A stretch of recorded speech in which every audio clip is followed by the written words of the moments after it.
Hello, learners, welcome back to English Hub. And today I am here with an inspiring story about Sentila, a young Naga girl from Nagaland who dreams of becoming a pot maker, a potter, like her mother Arenil and grandmother, even though her mother wants her to learn weaving instead. Now, here I am with a very simple summary of the chapter, and I hope it would be helpful to everyone. So, let us begin the summary. Now, let us first know a little bit about the author, Temsila Au. Temsila Au lived from 1945 to 2023, was a renowned poet, author, and academic from Nagaland, India, who wrote extensively about Naga life, culture, and identity. The story is set in traditional Naga village in northeast India. Now let us first know a little bit about the main characters. Who we have here in the story? We have a young Naga girl, Sentila, and she is basically the main character of the story, who dreams of becoming a pot maker, a potter. Nella is Sentila's mother, a skilled pot maker who wants her daughter to learn weaving. Misoba is Sentila's father. Onila, a kind, middle-aged widow who becomes Sentila's true guide. Now let us learn about the story. First, let us know about the Sentila's dream. From the time she was old enough to accompany her mother to the fields, Sentila dreams passionately of becoming a pot maker, just like her mother and grandmother. She secretly visits expert potters to watch and learn, hiding her fascination from her parents. Now, why she is hiding her fascination? Why can't she tell it to her parents? Because her mother has a strict objection. She does not want her daughter to be a pot maker. She does not want her daughter to be a potter because she was overheard her mother's strong objection. The expert potters are initially amused by her childish insistence but gradually recognizes her genuine passion. So here what we learned in the first section that Sentila is a little girl, a young Naga girl who is deeply in love with the art of making clay pots but hides this from her family. And whenever her parents go to the field for working, she seeks off to watch the village potters work. The potters find her cute and think she will grow out of this childish interest, but she never does. All what they saw with the time duration was her genuine passion. Why Ernila does not want Sentila to learn pottery. One night Sentila overhears her mother talking to her father. Ernila explains all the hardship of pot making. The riverbank where the grey and red clay is found is 16 kilometers away from their house, and she has to climb down a steep drop to the riverbank and carry heavy loads back uphill. Pounding the stubborn clay inside bamboo cylinder to soften it is also tedious, is also very tiring. And it takes months to bring out a patch of pots after so much hard work, after so much labor. and the reward is just few rupees. Weaving, on the other hand, can be done indoor in all seasons, takes less time, and income is much better. So, here what we are learning is the comparison of the two different works. One is pot making and another is weaving.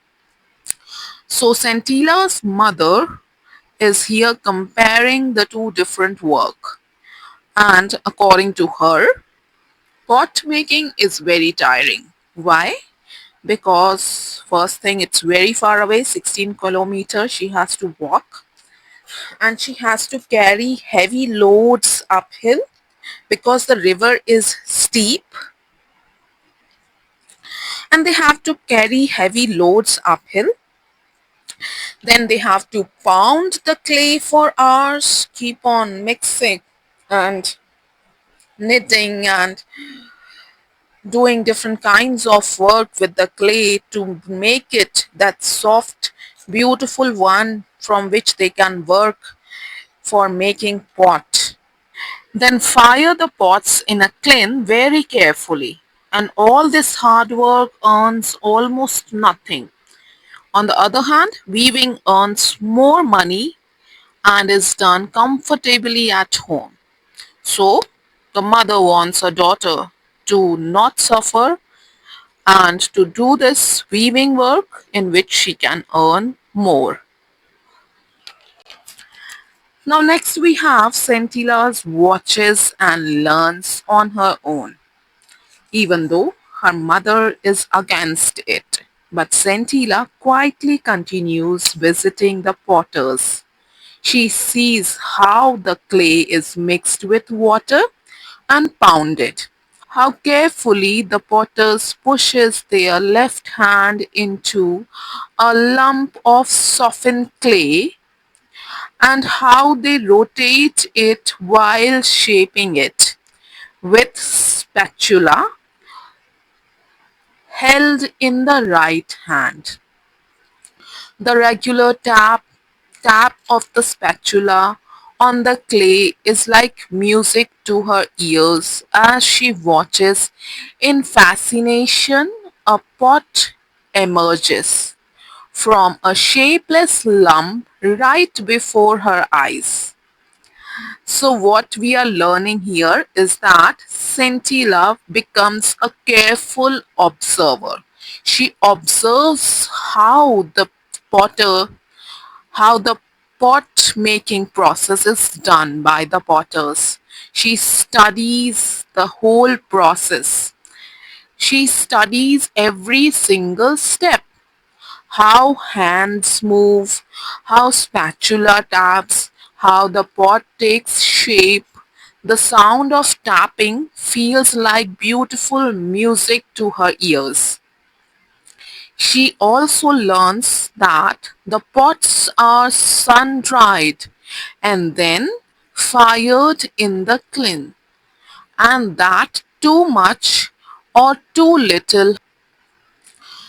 little heat can destroy the whole batch. So this is what and how Santilla learned pot making. How her dream, how she is learning, even though her mother doesn't want her to become a pot maker, she learned it just by observing. Then the village counseling steps in. Gradually, Sentilla's visits became a topic of village gossip. As the people knew that Santilla is regularly going and watching, the people start talking about it. People wondered why Arnila was refusing to teach the skill to her daughter. They were worried that if all pot makers followed suits, there would be no expert potters to take their place. One day, Sentila's father, Mimosab, was summoned by the village council, and asked to explain, was refusing to pass on the skills. The village elders delivered a very important message. Skills such as pot making, which not only cater to the needs of the people but also symbolizes the tradition and history of the people, do not belong to any individual. Experts are obliged to pass on their skills not only to their own children but to anyone who wishes to learn. So here what we are learning, that the whole village now gets talking about the things what's going on in the village, and elders called Mimosab and reminded him firmly that traditional skills like pottery are not anyone's personal property. They belong. They belong to the whole community and must be passed on. Mimosab goes home and convinces his wife to teach Santila. Nila teaches, but Santila can't learn. The following year, Nila took Santila to the river bank and taught her how to dig the clay, load it, soak it, and pound it into a malleable dough. Santilla was a quick learner at these steps, but when she tried her hand at shaping the lump into a pot, she could not even hold the lump of dough properly. The mother simply sat in a corner and watched the girl try again and again. These sessions continued for almost a year, but Santilla was unable to learn anything from her mother. Now, what we have seen in this part is that finally, mother is ready to teach her daughter. Mother is ready to transfer the skills to her daughter. And then she started teaching her from the basic steps. But Sentila, who is good in observing everything, is preparing the clay now. And however, when it comes to actual shaping, Santilla, who has already observed everything and is a good observer and had learned many things while observing it, but she hasn't done anything practically. Now it's the practical time. Now, when it comes to the actual shaping time of the pot, the most creativity and skillful part, what that is, and she completely fails. Mother watches silently and never encourages or guides her. After nearly a year of trying, Santilla still cannot make a single pot properly. So here, Santilla is learning, is now having the practically doing pot making, but she's failing. So it's not a very simple art for everybody to learn. Now let's see then what happened. Onula, the real teacher, the turning point now comes. Next year, when Sentila matured, she was sent to stay in one of the girls' dormitory, supervised by a kind middle-aged widow called Onila.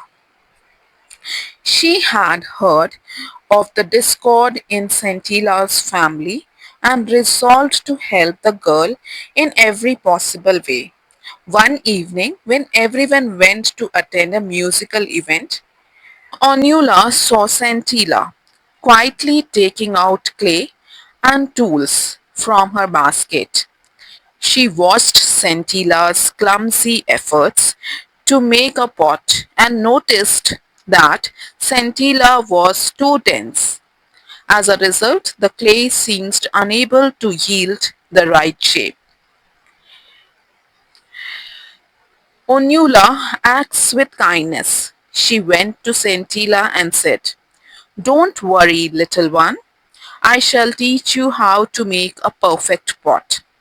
Scintilla watched in amazement as Onula fashioned a beautiful pot and asked her to try again.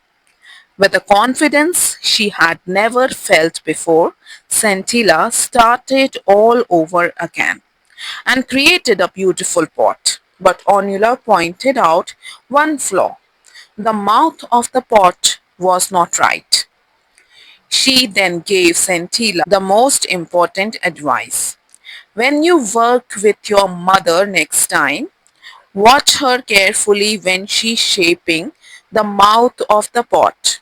You are a quick learner and you will do well. This is basically the turning point of the story. Onula understands the real problem of Scintilla.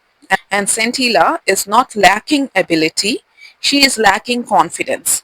And she's too nervous.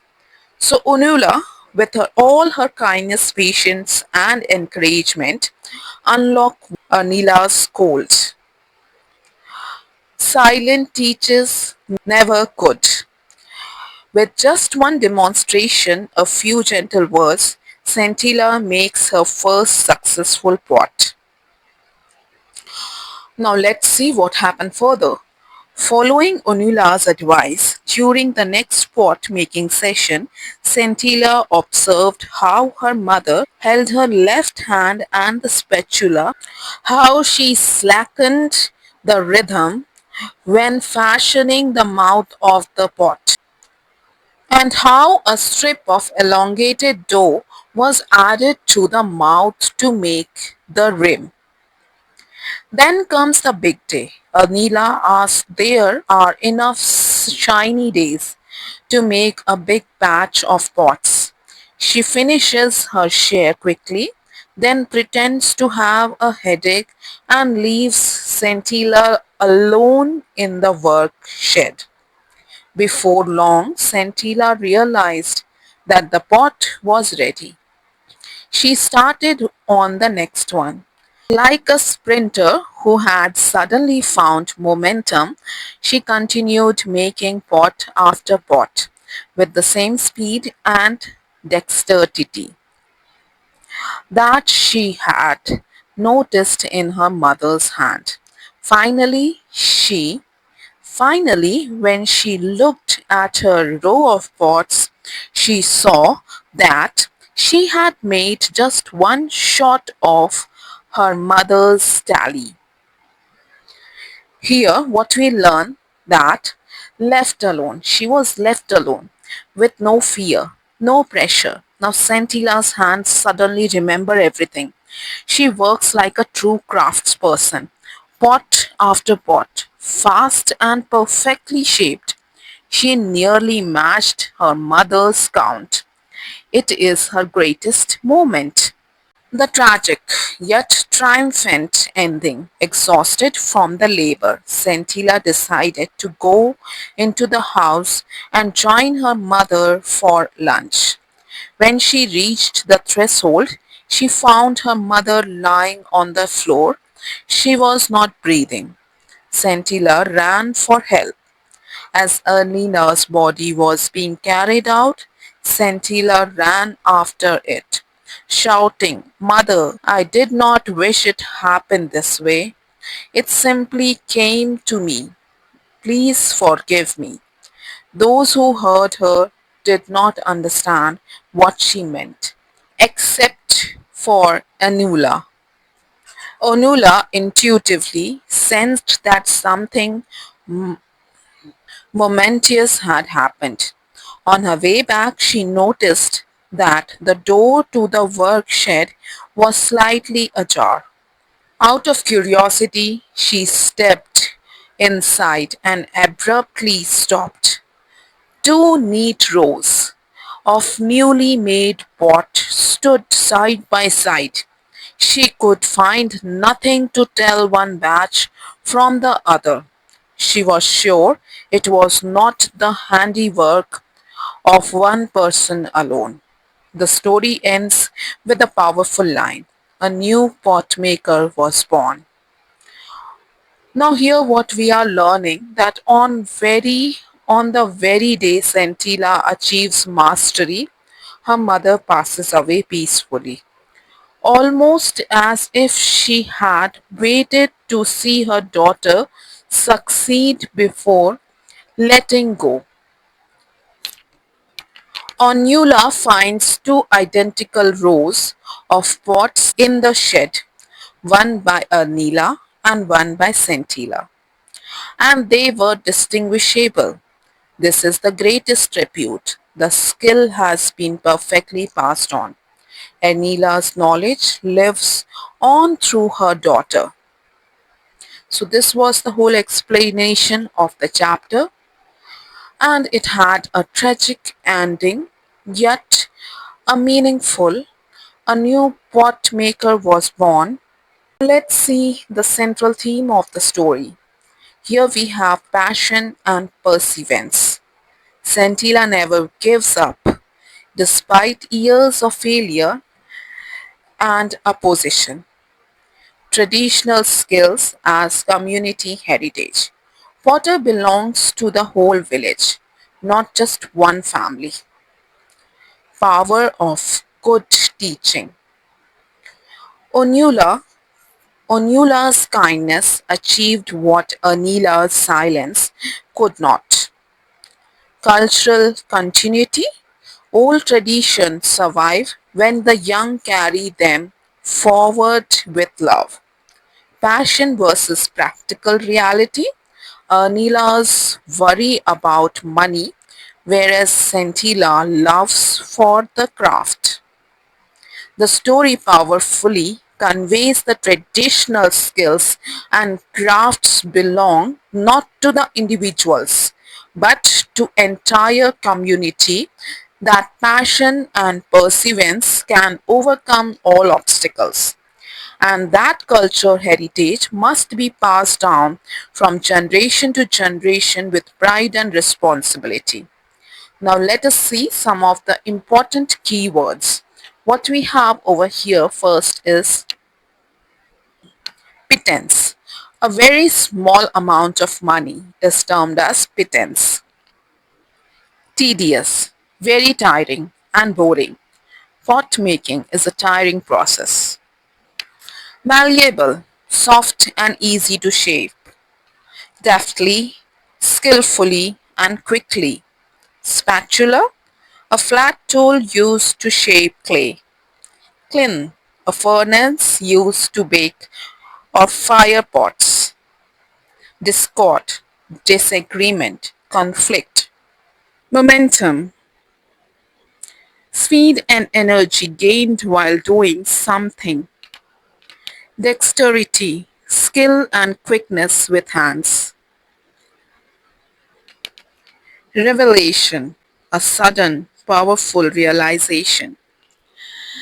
Now, what we can say in one line summary is that a young Naga girl named Sentila, driven by passion and guided by a kind woman named Onula, overcomes her mother's opposition and her own repeated failures to finally become a skilled pot maker, keeping her family's ancient tradition alive.